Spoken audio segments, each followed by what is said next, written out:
una senyora ara que ha fet un curs a Mercabarna i, lògicament, doncs, bueno, l'he pogut contractar gràcies a la subvenció aquesta. Jo l'any passat ja vaig agafar un noi amb aquestes característiques i ajudes i continua estant treballant a la botiga. Amb l'ajuda penses que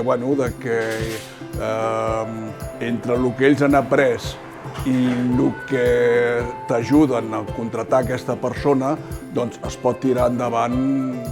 Penso que és molt positiu i s'ha de continuar fent. Una amiga fue la que me dijo, mira, hay un curso en Mercabarna, ¿por qué no lo haces? Porque puedas conseguir trabajo, porque esta es un área que está muy demandada, pero no hay gente quien lo haga. Y para mí esto ha sido una gran experiencia, porque aunque no salí como carnicera, soy ayudante, pero aquí en Supercarb me han ayudado muchísimo. El solo hecho de yo haber hecho el curso y ya tener a los meses trabajo, para mí ha sido una bendición. Estoy contenta con Mercabarna porque me ayudó a esto, a conseguir un trabajo.